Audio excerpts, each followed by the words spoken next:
So you want to play a war game, but you don't have time to spend hours and hours in it. Well, Cauldrons of War Stalingrad is here to help. This is Sampstra Games, the place to find new strategy games, and today we're going to play this game. I'm a little bit late. The game came out a long time ago. We're going to play as the Germans. We'll play on normal difficulty. Now, you know what? We're going to play the fall ball. June 28 to December 18, 1942. The Soviets have shown during the winter of 1941 that they were capable of counterattacking and driving back the Germans from the gates of Moscow. Nonetheless, a confident Wehrmacht is about to launch a new summer campaign, which will hopefully be a decisive blow that will knock out the Soviet war machine. Germany can no longer afford to attack on all fronts, but its objective nevertheless remains ambitious. Destroy the Red Army in the Don Blend and seize the valuable Caucasus oil fields. I started laughing because like halfway through I started like saying things with German accent that were in German. 1941 was a trying year for the Wehrmacht. Not only is the USSR still standing, but the Red Army has also harshly counterattacked throughout the winter. Greatly diminished German forces are preparing to revive the assault. There can no longer be any question of an attack on all fronts like last year, so a plan has been developed to destroy as many enemy forces as possible while seizing the oil wealth of the Caucasus. In order to constitute a sufficient force for this operation, a significant means were taken from the center and north of the front. Our main offensive in the south itself will not be ready until June. Until then, cleanup operation will be carried out in the Izium and Crimean areas. Right. So we need to get a conquest of Caucasus, 5 points for Baku, 3 for Batumi, and 1 for Grozny and Maikop. We want to cut the Don-Volga Isthmus. Oh, interesting. Bleed Right Red Army. Oh, okay. For any operation completed by the Red Army, we lose points. Okay. And we lose if we lose different objectives, we'll also lose points. Okay. The ambition of our plan is such that we will not be able to do without our allies this year. Our setback last winter have left their mark, and we had to convince our allies that this crisis was temporary and without consequences, lying when necessary about the real state of the Wehrmacht. All of them are convinced that their participation in our anti-Bolshevik crusade will enable them to shape the new order after our victory in the war.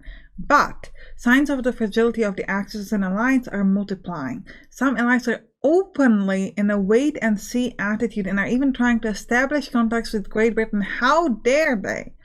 Others are keen to keep large amount of troops on their international territory, and there is much resentment with their neighbors, who are also Axis members. In the end, 600,000 Italians, Romanians, and Hungarians will fight alongside us. Okay, that's good. Last year, however, we learned that the military value of our allies is low. They have a chance against the Red Army. These allied forces should receive German material, in particular anti-tank guns. But where to find all this equipment when the Wehrmacht itself lacks guns and tanks?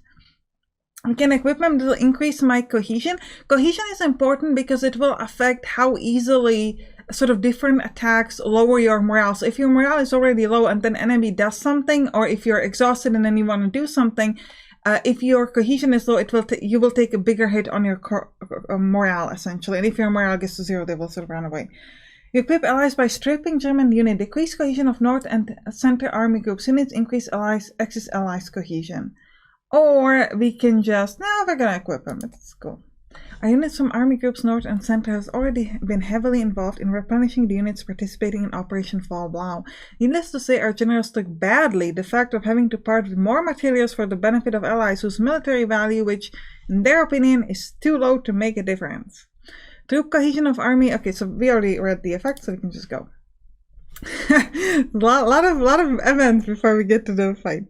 A liaison aircraft has just crashed behind the enemy lines. This would not be so catastrophic if it did not carry the blueprint of the first phase of the Blau plan. A rescue mission was able to locate the aircraft, but they were unable to find the precious documents, which are now probably in the enemy hands. What lessons will the Soviets draw from this information? Will they believe in a disinformation operation, or will they threaten their defense system? The German General Staff, the question of speeding up operation arises, but for the time being, the Führerrat is felt. Probably bad accent. At the 23rd Panzer Division, deemed at fault, heads are rolling. The atmosphere is deleterious, and this affair fuels the deep divisions within the high command. So we lose even more. Oh, we already lose points, like straight up. Okay. Well, that's not great. All right, so all of these are fronts on which you can do different actions. So we're going to start by clicking over here, let's say, and you can see this is up here. This is my army, and this is the enemy army. Here you can see the composition. So for example, this unit of mine has 3 artillery, 2 tracks for supply, and 7 infantry. If you click on an enemy, we can see that they have 1 to 3 artillery, 4 to 8 infantry, and we don't know how many tanks. Here you can see how good the general is. So the general is essentially like how competent he is or how helpful he's going to be. This is cohesion and experience. So this means, is this green? Yeah, this is green. So this means that they're green, they're very inexperienced, and this hearts is essentially like their morale or cohesion, like how, if the closer to 0, the easier it is to destroy them. They're also entrenched, so they do get that benefit, but ours are also entrenched. So here we have 2 action points, so we can do 2 things on our unit. We can try to attack, or we can try to use bombardment on them, or whatever. Oh, some of these are actually really strong. I don't have that many strong units, honestly. Interesting. So we can do counterattack. So this section represents the classical assault supported by artillery and tanks. If there are any, it is the default attacks of infantry armies. We can also try to do like a siege of Leningrad. Interesting.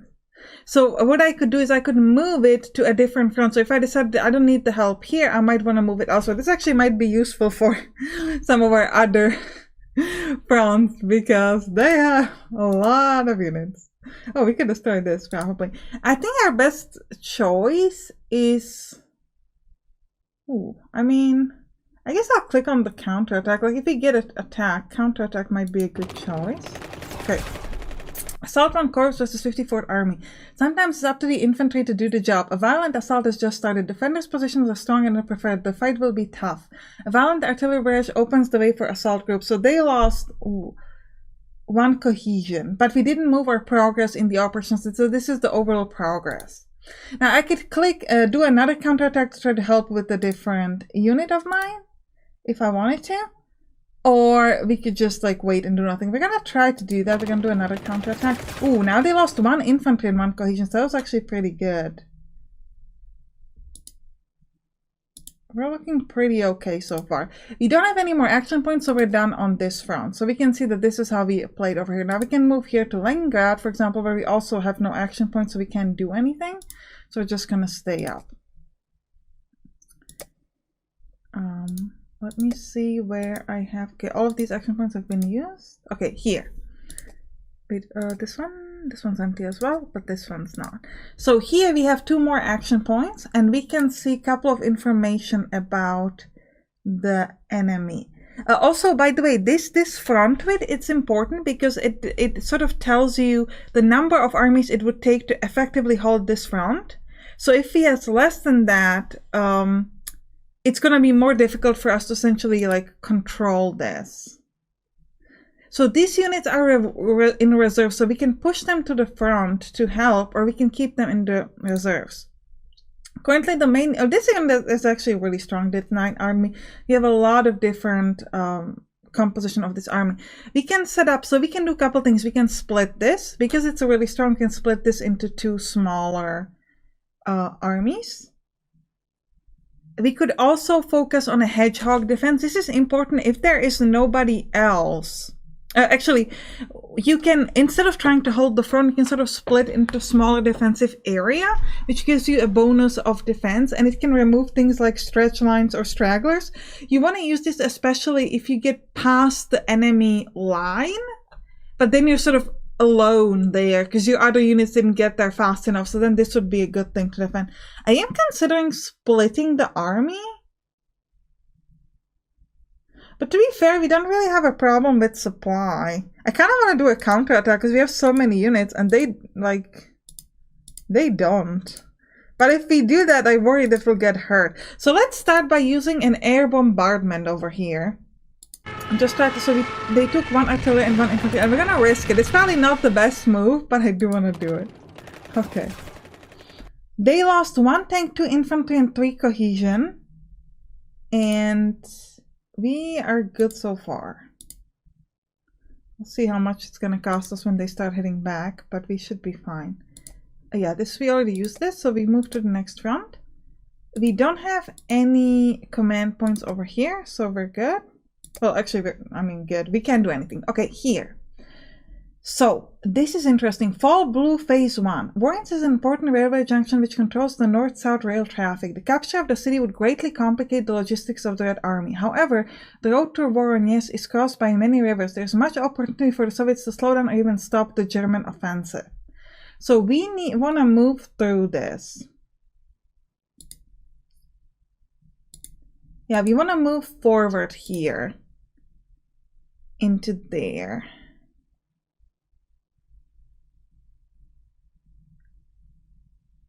Interesting. So we would ideally like to do some kind of an assault. We gotta see how strong are they. Let's start with an air bombardment simply because I have the points. Okay, so the defender here is pinned.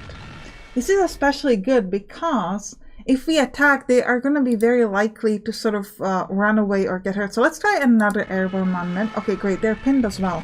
And now I think we'll start pushing. So we can do a couple things. We can try to do blitz, breakthrough, or infiltration, or just an assault. So let's go through this. So assault, a sort of classical attack. So you start with artillery, and then the tanks will kind of move forward. And if the default attack, and then infantry, right? So we would start with our strong 14 artillery, which would be good. Alternatively, I can first go to some of my other units like this Panzer Army and go for a blitz. So blitz is an armored assault supported by aviation intended to pierce the lines of your opponent. Be careful, your army may find yourself isolated behind enemy lines, but it will be in a good position to carry out raids or create encirclements. So this can be interesting if there is big enough width, which isn't really here, but we could try to encircle the enemy. Now breakthrough is similar to blitz, but we are not using air support. So I guess we'll start with... Do we start with blitz and then we do assault? Or the other way around? I feel like I should know the answer to that, but I'm not entirely sure. So let me know in the comments. We'll take the one that has the most tanks and we'll do the blitz operation. Okay, they lost 4 infantry and we moved 42%. But this unit is now isolated, stretched, and exposed. So we're going to make it go for the hedgehog defense, which will at least get rid of the stretched and exposed flanks situation. So we'll immediately be like, it's still isolated, but that's okay because I'm going to now do a normal assault and try to push forward with the rest of my unit. Okay, we killed one of theirs. And we've gotten another 8% of the unit forward. And I think we could do one more blitz and get 2 units there, but then I cannot do a hedgehog defense on this unit once I do that. It's a little bit risky. I also didn't need infiltration. So I could move it forward just kind of to help there without taking any damage. So this might allow me to help with the other one, but I think we'll just try to do the blitz because we know that a lot of their units are kind of weak or they're scared and pinned. So I think, okay, great. So we killed 2 of theirs and this one is pinned and is exposed and these 2 are just destroyed. And there's this one left, which also has exposed flanks. Now, some of ours have stretched lines, which is not great, but we're at 92% success of this operation. We didn't quite finish, but we got pretty close. Okay, and I think, wait, we have one more thing here. Siege of Sebastopol. The port of Sebastopol is strategically located on the shores of the Black Sea. The site is naturally protected by cliffs and hills which surround it. In addition to these natural defenses, here are the most formidable coastal defenses of the whole coast. The Wehrmacht will have to do a lot to take this city. So the good thing is that their morale isn't super high. The bad thing is, as we've been told, this is going to be difficult. What does shelling do? Ooh, shelling is more effective if the army has a lot of cannons and ammunition. Well, we have some ammunition. It allows you to attack without taking losses. When the front is blocked or the enemy is entrenched, it may be useful. Okay, let's start with shelling. I feel like that's going to help us out here. They are exhausted, which is good. Still entrenched, though. Let's try to do... Wait, we could also do... Let's try to do air bombardment. They're also pinned. Well, that's nice.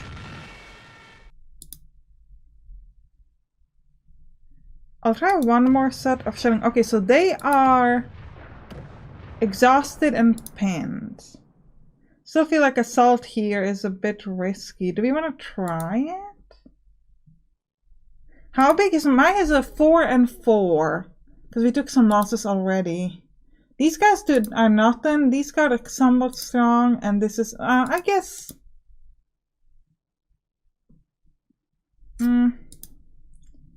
I don't know, guys. Let's just keep going with the shelling. We've tried to do some damage to them, and we'll go in next turn, potentially.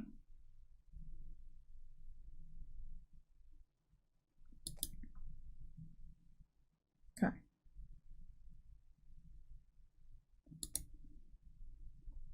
Coastal Army defense in depth. Okay.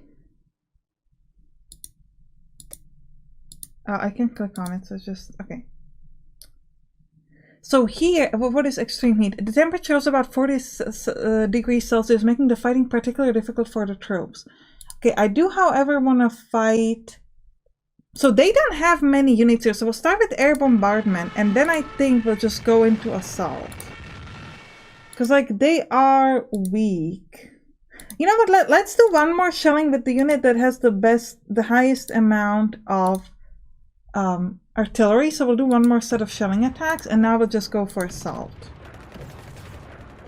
They lost a lot of cohesion, so they're already retreating. These guys as well, and then we'll keep pushing in. Okay, we only did 3% though. Well, 7% total, so it wasn't the greatest for us. We didn't have many losses though, which is good, but it wasn't as strong as maybe I would have hoped.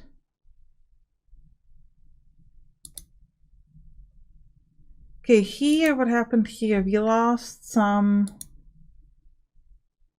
We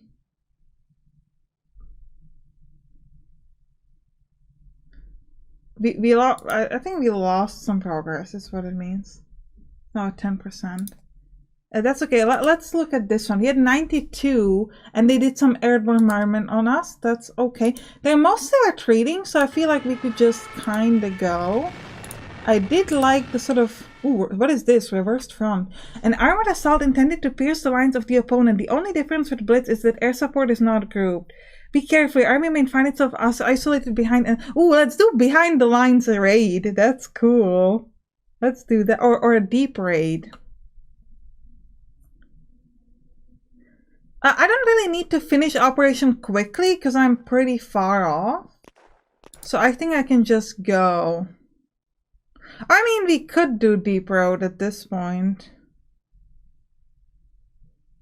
Okay, let's do a deep raid. Okay, so we finished. The objectives have been raided. This operation is now over. So does that mean that I could now... Oh, I thought... Okay, so we should have first moved a unit to some other front and then finished it. That would have been easier. Okay, well, either way, we finished this. We moved in. And now...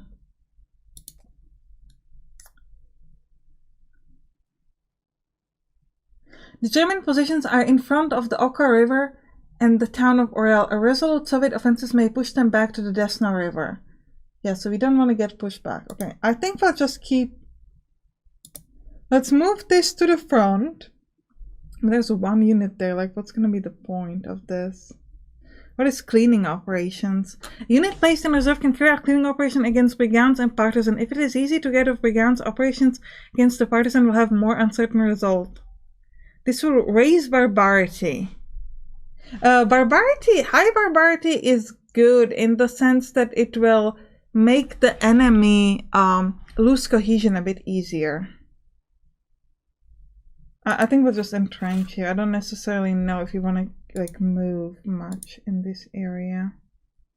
Let's go here. Let's look at Siege of Leningrad. We have one unit. Like, how am I supposed to... Like, I can try to break through, but like, what do you want me to do with one unit? Like, I guess I could do shelling because I have the ammo for that. But it does feel like it's not the most... Oh, can I do it again? I think that might make me, let's try it. Okay, good. I was worried it might make them exhausted, but apparently not. Ooh, 27 army go to the front, so they moved somebody to the front. And we are out of ammo, because we have used... Oh, also we used the command points, so we can't do anything there. Do I have anywhere else my command points left? Yes, here.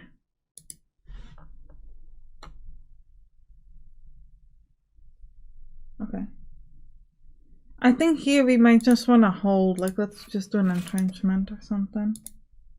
And I think we've used up all our oh no, actually. So here we have a lot of points left. 17th Army. They have some units, but not too many. Let's try an airborne bombardment on these guys. Oh, they're pinned already, so that one's easier than expected. And I think we have some units here. What about a general offensive? I don't really need to break them. I would need to push them away.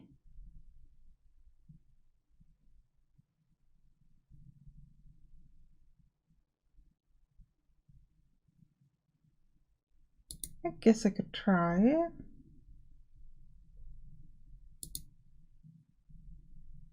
We'll move some of the other ones to the front as well, just so we can get a bit stronger here. And we will... can use the shelling here or anything. Oh, ammunition supply though. Let's do that. Oh! Made myself pin, but that should be okay.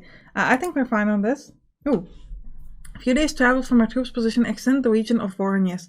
The city is an important railway junction for the Soviets, so the capture of the city by the Wehrmacht would greatly complicate the logistics of that army.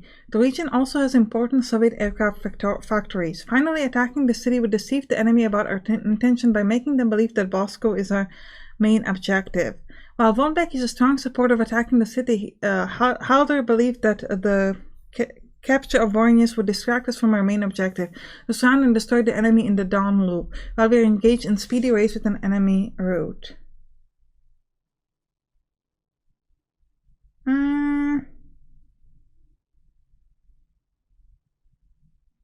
Guess we'll try to take Voronyezh.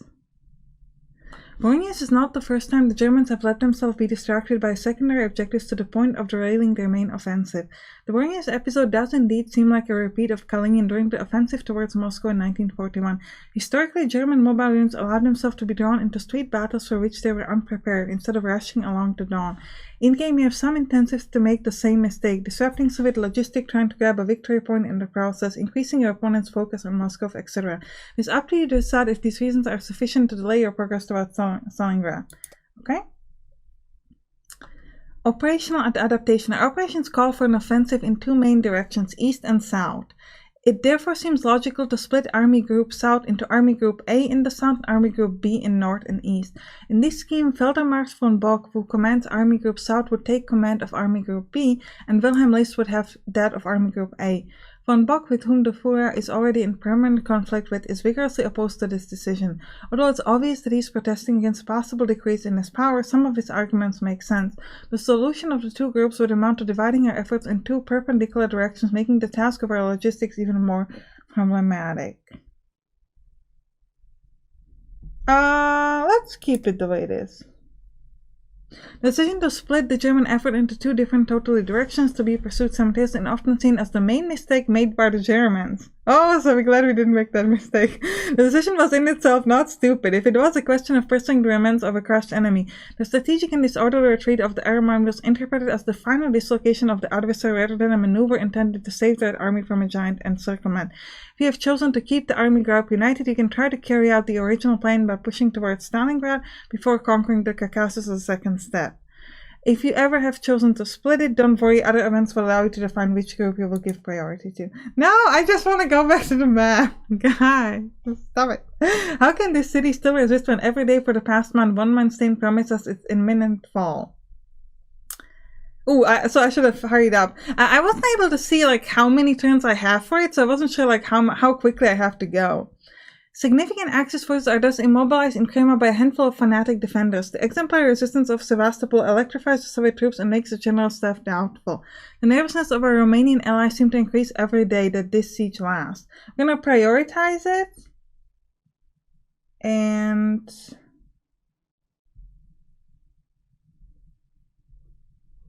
yeah, let's try to hurry up here. Okay, let's just... Can we go in? Yes.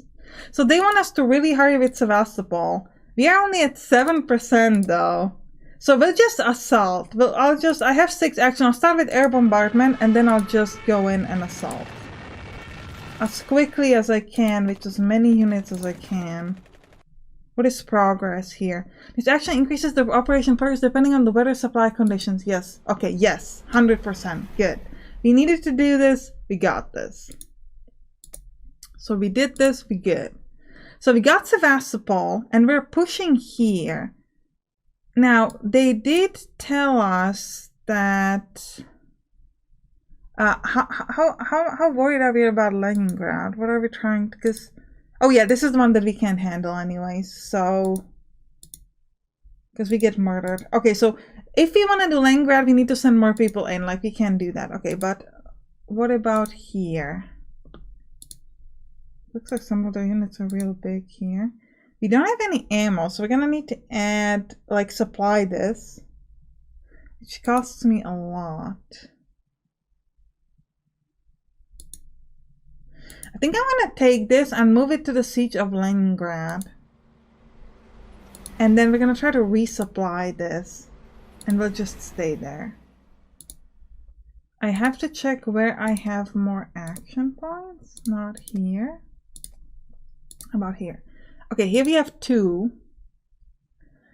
Rough and densely fortified terrain evades the Red Army in its attempt to reduce the Reich salient. Yeah, so there's a lot of them. To be fair, there's a lot of them, but they're not like too big.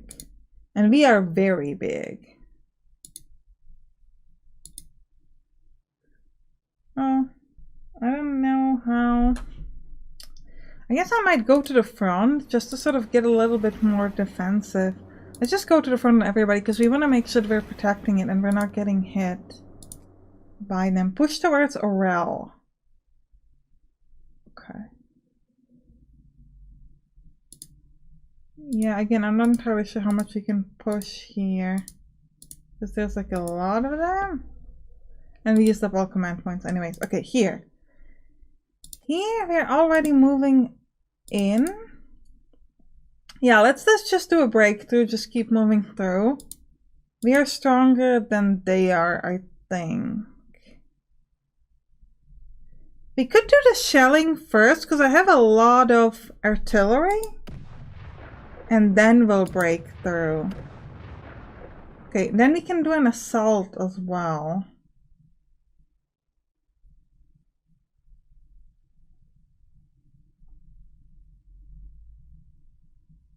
So I guess would be the way to go because I gotta move with my thing. I don't have any more ammo, which is a bit of a problem, so I think I need to supply myself first. I have 3 more. I only have 1 army, so I just gotta keep moving. But my army is bigger than theirs, so I guess we'll just continue like assaulting. And then we have 2 more points, so I need to get supply again. And then I could use shelling, maybe? Good. We didn't move much ahead though, which is a bit of a problem. And we're gonna have to resupply next turn again. But like we tried. Okay, here's Voronezh, which we were told that we would love to get. Oh, they're already running? Good. So they're already running and we just, we can take it next turn. And here, what about here? No action points. And they're running as well. Okay, good. So I think we did pretty well this time. We got Sebastopol, sorry. And yeah, Sebastopol is taken. This important event immediately increased the confidence of Axis soldiers. The huge means employed to support the siege can now be employed to support our offensive towards the east. Great. The mission of the 11th Army was to take the Crimea. Now that Sebastopol has fallen, its job is done. The 11th Army can now join our operation towards Mius, Rostov, and then the Caucasus. But at the High Command, alternative ideas are bursting.